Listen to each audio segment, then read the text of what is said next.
এমন স্লোগানে রবিবার রাতে বিক্ষোভে উত্তাল হয়ে ওঠে ঢাকা বিশ্ববিদ্যালয়।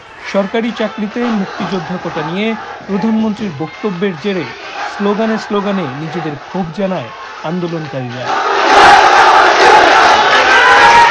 রবিবার বিকেলে সংবাদ সম্মেলনে কোটা সংস্কার আন্দোলন প্রসঙ্গে প্রধানমন্ত্রী বলেন, মুক্তিযোদ্ধাদের নাতিপুতিরা পাবে না, তাহলে কি রাজাকারের নাতিপুতিরা পাবে? প্রধানমন্ত্রী শেখ হাসিনা এ সময় আরো বলেন, যত রাজাকারের বাচ্চারা নাতিপুতিরা হলো মেধাবী, তাই না? এমন মন্তব্যের জেরে রাত 10:30টার দিকে ঢাকা বিশ্ববিদ্যালয়ের ক্যাম্পাসের বিভিন্ন হল থেকে বের হয়ে আসেন শিক্ষার্থীরা। এ সময় তারা স্লোগান দিতে থাকেন, তুমি কে আমি কে, রাজাকার রাজাকার, এই বাংলার মাটি রাজাকারের ঘাঁটি। বিক্ষুব্ধ শিক্ষার্থীরা জানান, প্রধানমন্ত্রী শেখ হাসিনা তাদের রাজাকারের বাচ্চা বলেছেন। একটি দেশের প্রধানমন্ত্রী কখনো সে দেশের ছাত্র জনতাকে রাজাকারের বাচ্চা বলতে পারেন না।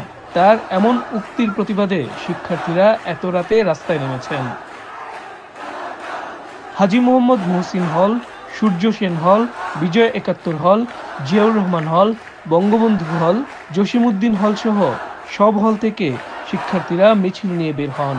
এছাড়াও শহীদুল্লাহ হল, জগন্নাথ হল, FH হল, ২১ হল, রোকেয়া হলের শিক্ষার্থীরা জড়ো হন TSC-তে।